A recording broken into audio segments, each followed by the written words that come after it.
My wheel is ready to go this morning. And are you guys ready for the spin? Let's do it.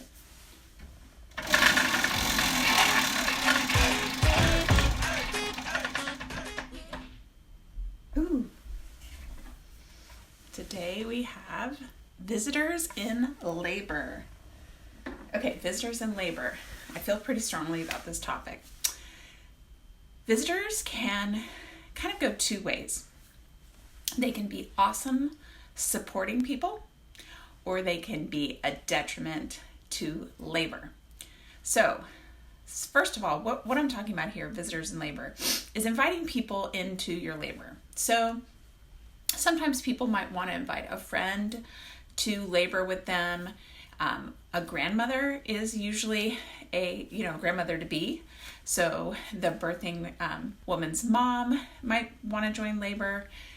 Friend, cousin, any of those type of people who have expressed interest, or you're interested in inviting someone into your labor. So the first step, number one, I think, is that you really, as a couple, need to discuss who should be invited into the labor and make sure that you're on the same page about it. So partners, make sure that this conversation is one that you have way in advance. And if both of you agree not to have anyone in labor, that should definitely be honored by anyone who's expressed interest in labor. Because this is such an important time, and having unwanted visitors is not a good idea. And we're going to cover what might happen after that. But number one, please have a conversation about it. It's so important to get on the same page on who you want there. And really, number two, whoever you do decide to have there, have a role for them, whether they are someone who is going to, be your errand person, where they run out and fetch food or fetch water, fill up water bottles, get snacks, relieve your partner, relieve whoever is the main support person, help out your doula. What is their role? Why are they there? Are they there to take pictures? Are they there just to experience it and be sort of on the sidelines, not interacting at all? What will their role be? Next thing is, how much time will they be there? Are they going to be there the entire time? Will they only join during active labor? Will they only come in at the very end, right before the baby is born? So if you have someone who you want to be there at the actual birth, they can sit in the lobby up until nearing the end of pushing, and then have them come in. They don't really need to be there the whole time if that is not your desire for them. So who's going to be there? Make sure you're on the same page. What their role is going to be. And then make sure that they know what their role is going to be. So that they can feel like they have a purpose and they know what to do. The second thing, or another thing that you should make sure your visitors know, is what your preferences are for labor. So I've got a great example for you. I had a client that I worked with that she really wanted an unmedicated birth. So she was planning on using lots of different coping techniques. She was hoping to avoid an epidural, and she invited her mother to join her in labor. Well, she was afraid, these are her words. She said, "I'm afraid to tell my mom what kind of birth I want because I don't want her to judge me." Well, this was not a good idea, because when the grandmother-to-be, her mom, joined labor and saw that she was, having to really work through contractions, she wanted to avoid the epidural, her mom was shocked and very unsupportive. Definitely was the whole time trying to convince this woman to change her mind about the way she wanted labor, was just grumpy. And does anybody want that kind of energy in the room when you're birthing? No. So you have to prepare the visitors for what they're going to see, what they're going to experience, what kind of birth is really is what's important to you. They should not be totally shocked by your choices in labor. They should be supportive of them. I would also make a talk with your partner about maybe either a code word or a way for you to alert, a way for either of you to alert each other that the visitor needs to go. So that's something the partner can do, can kick a visitor out. So I've seen a code word used, like if I talk about wanting a banana, that means I need you to ask my mom to step out of the room for a while to take a break. So make sure that partners are ready to have those conversations about, hey, can you give us some time alone, or we really need to rest and we'll come get you from the lobby, or can you run home and check on the dog, or whatever. Something to give you a break from visitors if you need them.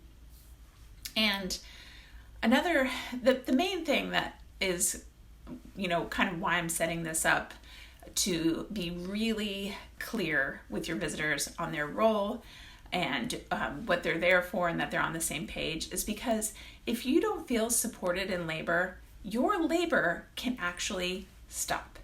It is wild, and I've seen it before. I have seen someone in labor, laboring right along, 5-minute apart contractions, minute long, nice strong contractions, and in walks a family member that they didn't want there.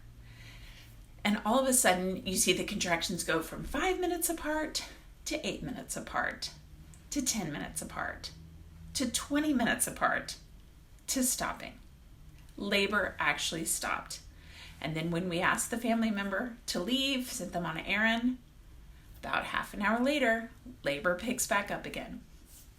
It's amazing how your body can have that reaction to feeling unsupported and uncomfortable in your birthing space. So really think about this when you are planning your visitors, because the last thing you want is someone to slow down labor, right? So consider your visitors very carefully. Now, I think I have seen some amazing visitors in labor. I've seen grandmothers to be total rocks. I have seen sisters step up and be amazing helpers in labor and be that face on the side of the room that always is happy and positive and encouraging. And make sure your visitors know, hey, watch your facial expressions, because if it's a little bit scary or disapproving, I'm going to see it, and I need your full support. So let them know that it's almost like you're running a race, you're running a marathon, and they're going to be your supporters. So no matter how you look, if you're running and you're on mile 25, you're not going to look great probably. And you're going to look tired, but just say, you're doing it. Good job. Keep going. I have some more links or information on visitors in labor. I have a download about quiz. It's humorous, but it's real, that I will put in the comments on YouTube. And just some more information about verbal support in labor that you can pass on to whoever is going to be a visitor if you choose visitors in labor. So just to recap, choose your visitors wisely.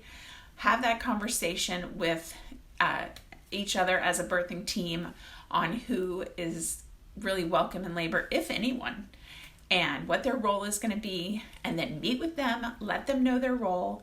Make sure partners know how to kick someone out if that time comes that needs to happen. And certainly take a look and make sure that you have only supportive people in labor, because it makes a difference. Unsupportive people can slow it down and stop labor. And that's the last thing we need. Thanks so much for joining me talking about visitors in labor on the Big Wheel of Birth today. Again, check the links below in the comments and for more information. If you are enjoying this video, please give it a thumbs up, a like, so that other people can find the video as well. I also love comments. If you have a story about visitors, please share. I would love to read that. And join me again tomorrow for another spin of the wheel. And I'll put a link to all of the previous spins in the post as well. Thanks, guys. Have a great day. Bye.